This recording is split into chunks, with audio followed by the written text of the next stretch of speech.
Hey, hello. We are beginning a new unit in class, and we will be looking at different models of origins over the next couple of videos. And so we're going to look at ways that Christians try to synthesize what the Bible says about creation and the fall and the flood and other events with what science has to say about the history of the universe, earth, life, and humanity. And so we're going to look at Genesis chapter 1 as an example of how Christians disagree over what the Bible has to say about creation. And we're going to look at some of the main perspectives. There's lots of different perspectives of Genesis 1, but in this video, we're going to highlight some of the perspectives that are most influential and accepted. And what you'll see is that the views arise for many different reasons. So some of these views look at the biblical text at face value, while other views put more weight on how maybe the original audience would have heard the text or heard the stories, and others are just blatant attempts to try to reconcile Genesis with modern understandings of science. But regardless of how one reads and interprets Genesis, there are plenty of questions that can be asked of the text. So to illustrate that, let's think about the world prior to verse 1 of Genesis chapter 1. So before God began creating, we can imagine that there was nothing in the universe, maybe nothing but God, I don't know, but the universe wasn't around. And then verse 1 says, in the beginning, God created the heavens and the earth. And if we just stop there and you try to imagine maybe what this looked like, what comes to your mind when you think about God creating the heavens and the earth? Maybe you think of something like this. So maybe you think, here's the earth, right? And then maybe the heavens would include the sun and the moon. Not sure. I don't know what you're thinking. But um, pretty quickly you'll realize that this is wrong. Right? And this is wrong because Genesis 1, day 4, has God creating the sun and the moon. So maybe he just creates the earth, but there's no sun or moon yet. So maybe it's just the earth in an empty universe.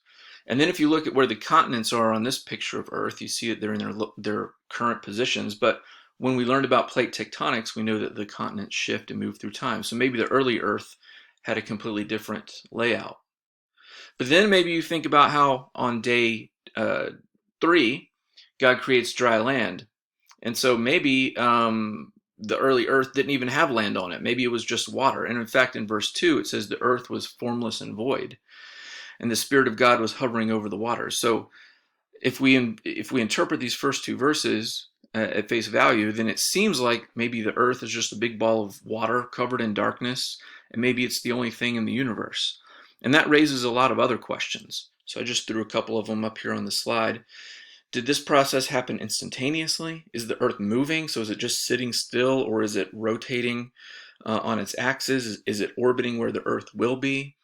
Is the water on earth liquid, or is it frozen, or is it steam?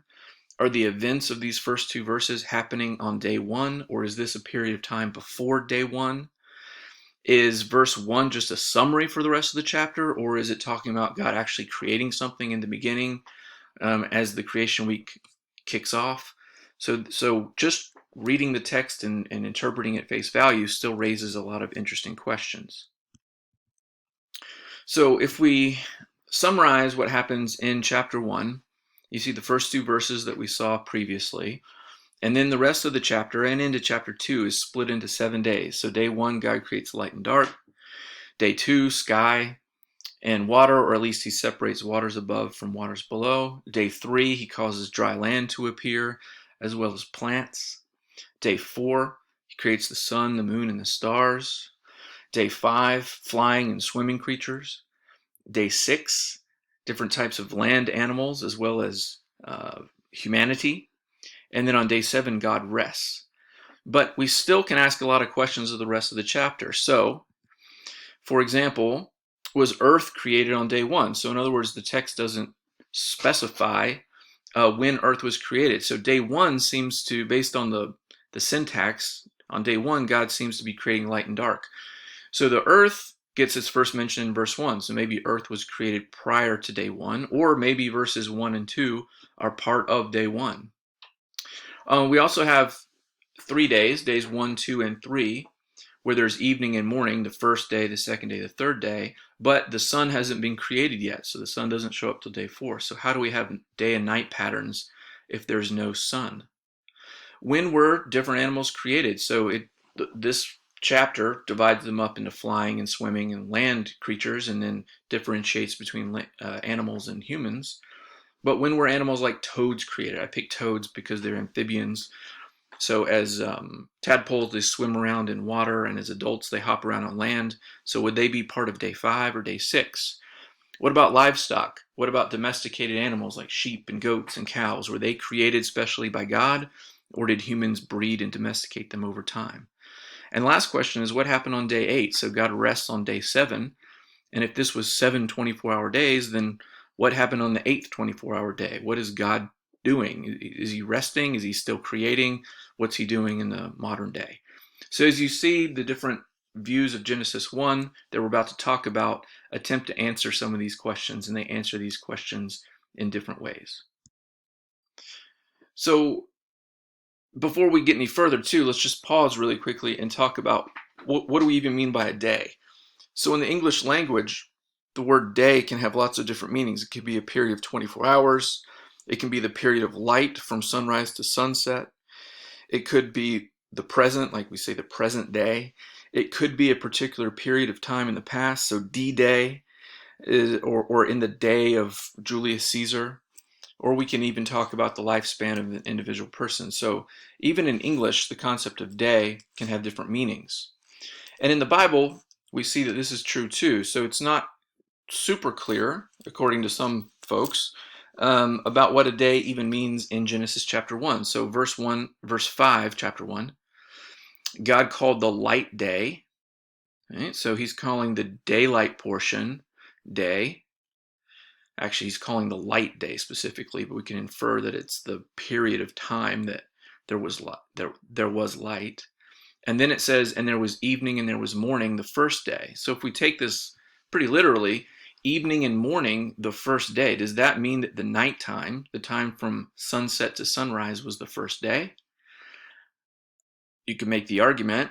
I don't think that's what it means. But maybe it means that the entire presumably 24-hour period is a day. So evening and morning is just kind of like a ending phrase, and the period of light and the period of dark together makes the first day. So we kind of have different uses of the word day, beginning on day 1.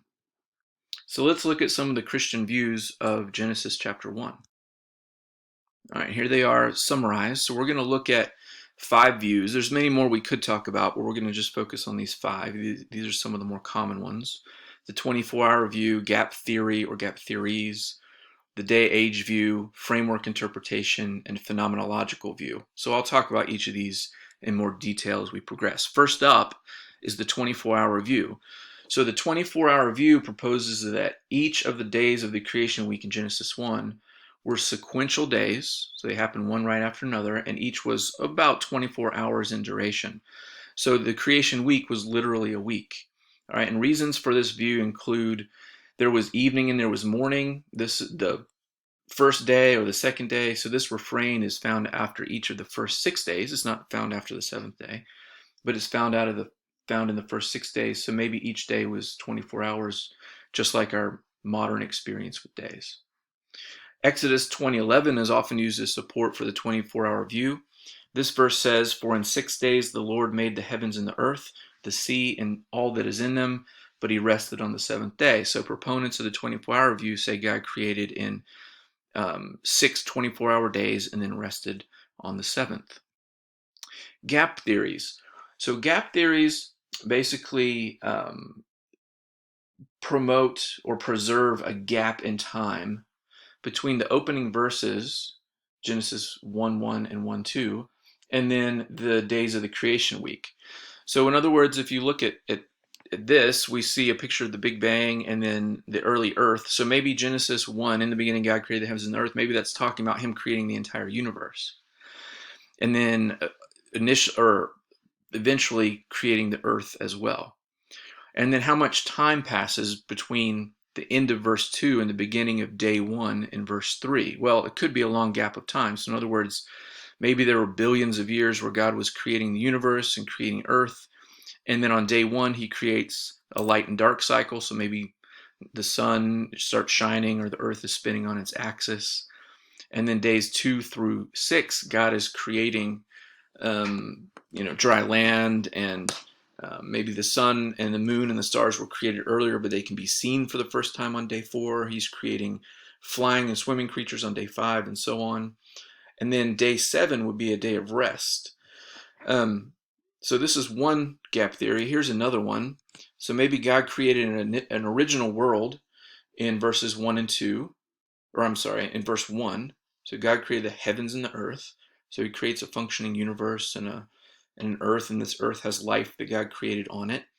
And then in verse 2, if this verse is interpreted as the earth became formless and void, it could mean that this first original world was destroyed by God. And there's different reasons posed for this that we won't get into. But the point is there'll be a long gap of time in between him creating the world and then destroying it. And then starting with day 1 and then continuing through day 6, maybe God is reconstructing the earth. He's creating it anew, and he has creative acts of recreation, not creative acts of recreation. So in other words, days 1 through 6 are God creating plants and animals and people, but they're on this earth that's kind of been recycled. And there's been a long period of time since the original earth was formed. The day-age view says God created in 6 days, or let me back up. Day-age view argues that the days of Genesis 1 aren't 24 hours in duration, but are long periods of time. So the Hebrew word that's translated day is the word yom, and it can be translated, much as we saw with the examples in English, the Hebrew word can be translated as a 24-hour day, or daytime, or a year, or a lifetime, or lots of different ways depending on the context. So proponents of the day-age view basically argue that the days are not 24 hours or long periods of time. So again, much like the gap theories that we saw, God created the universe in verse 1, and then earth is around in verse 2, and then day 1, where we get these light and dark periods, maybe is a long period of time, and then a few million years later we get day 2, and a few million years later we get day 3, and so on and so forth. So the point would be the creation week isn't 7 24-hour days, but it's a really long period of time. This also means that day 7 is still ongoing. So day 7 began when God concluded day 6 by creating humans, and then he took his rest, and day-age says that we are still in day 7. It's ongoing. The framework interpretation is another view. So this view of Genesis 1 views the days of Genesis 1 to be organized topically, not chronologically. So it focuses on the structure of Genesis 1. And what I mean by that is, in days 1 through 3, God is addressing the formlessness of the universe. So if you remember in verse 2, it said that the earth was formless and void.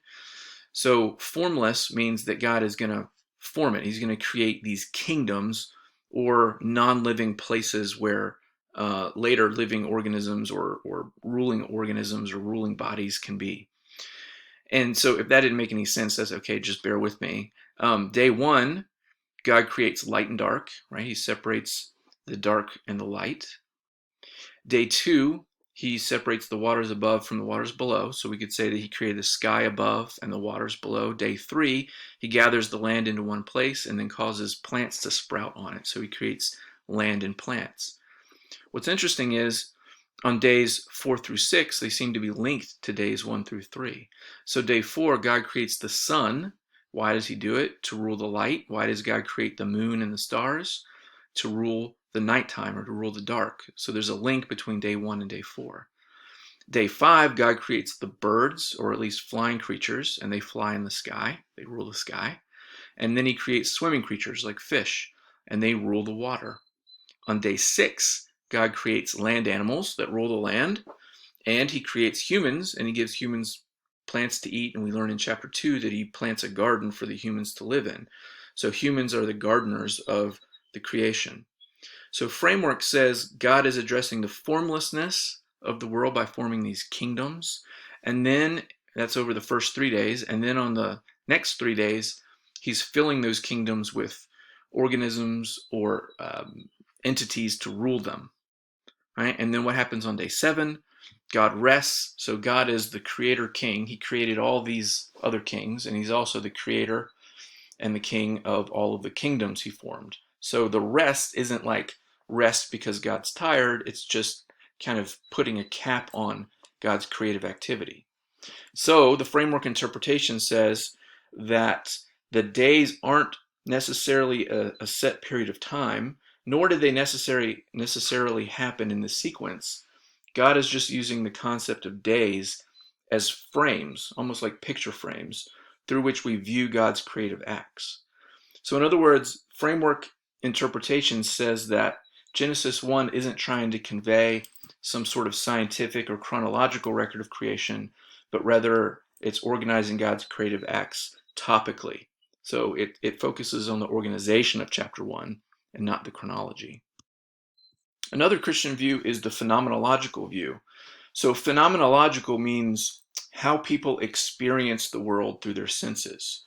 So when we read some of these phrases in the Bible, or especially in Genesis 1, it's talking about, or it's communicating in a way that people experience the world in their day-to-day lives, and it's not communicating science. So for a moment, let's step out of Genesis 1 and look at Ecclesiastes 1:5. The sun rises and the sun sets and hurries back to where it rises. So is this verse saying that the sun goes under the bottom of the earth, that the sun is moving in relation to the earth? In other words, is this a scientific statement? Or is this verse just simply describing what we all experience? The sun sure seems to drop below the horizon in the west at dusk or at sunset, and then it seems to rise up above the horizon at dawn. So the phenomenological view is saying, look, verses like this one are not communicating scientific truths, but are rather communicating how we experience the world. As another example, look at Matthew 13. So this is Jesus speaking. The kingdom of heaven is like a mustard seed. Though it is the smallest of all seeds, it grows, and so on. And so if we focus on Jesus saying, look, the mustard seed is the smallest of all seeds, if we focus on that as a scientific statement, then we might go out and say, hey, look, the smallest seed in the world is the mustard seed. We don't need to look for a smaller seed, right? But, funny meme here, the mustard seed is not the smallest seed in the world. So there are plants that have seeds that are smaller than the mustard seed. So what's important? What's important is that Jesus is he's telling a parable. He's making a theological statement about faith, and he's not, or about the kingdom of heaven. He's not making a scientific statement about the mustard seed. The reason he said this mustard seed is the smallest of all seeds is because, for the perspective of his audience, from their viewpoint, it was the smallest seed. It was the smallest seed that they knew about. So Jesus is adapting his language in a way that the audience would understand immediately. And the importance, again, isn't scientific data or scientific truth, but the importance is the theological message. So folks that subscribe to the phenomenological view often point out that the original audience of Genesis 1 lived 4,000 years ago, and they would have understood the world to be very different from our world. So they would have had an ancient view of the universe. So this ancient view would have the earth as like a flat disk, surrounded by ocean on all sides, and you have this empty space, which is the sky. There's waters above the sky that are held back by this firmament, kind of like a metal dome over the earth. The sun, the moon, and the stars, as well as the birds, move across the face of the firmament. And when it rains, the waters leak through the firmament. So God, or gods, open windows in the firmament, and that's the source of rain, or there's snow stored up here or whatever, and the windows open and God dumps snow out, and that's the source of snow. So this made a lot of sense 4,000 years ago. Of course, now with science, we understand that this isn't how the world is structured at all. But that's not the point. The point is, as we see the quote by Dennis Lamoureux, the earth looks flat, it seems to be surrounded by water, it feels stationary. The sky gives the impression of being a big blue body of water overhead. The sun appears to cross the dome of the sky. But to these ancient people, who would include the biblical authors among the ranks, These are descriptions of the actual structure and operation of the universe. So in other words, again, the opening chapters of the Bible, or these passages in the Bible, are speaking in a way that the original audience would have understood. It's not communicating science, it's talking about their phenomenological experience. And then lastly, I do want to mention one non-Christian view. So the views I've talked about so far are all views that Christians have, but non-Christians aren't going to read the Bible the same way. And so non-Christians aren't going to think that the Bible is anything but a work of man. So in other words, the Bible is like any other type of literature. It's no different from Shakespeare or the Epic of Gilgamesh. And the Bible is just a collection of different stories and oral traditions that have been edited and revised over time. So to illustrate that point, two quotes. The first is by Richard Dawkins, who wrote this book, The God Delusion.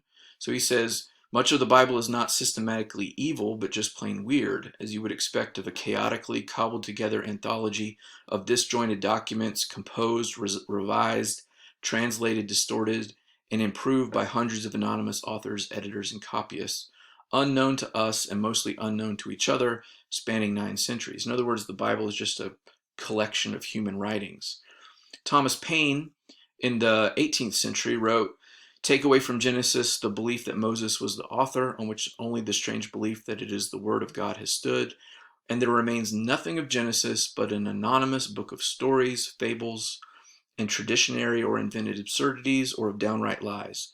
The story of Eve and the serpent, and of Noah and his ark, drops to a level with the Arabian tales, without the merit of being entertaining, and the account of men living to 800 and 900 years becomes as fabulous as the immortality of the giants of mythology." So in other words, if God didn't write the Bible through authors like Moses, then the Bible is simply a collection of fairy tales and myths and stories. So this last view I call the Bible as ancient uninspired text. So again, it's just a work of human literature. So hopefully that gives you a better idea of how different folks are reading Genesis chapter 1. We'll come back to these views when we start learning about the models.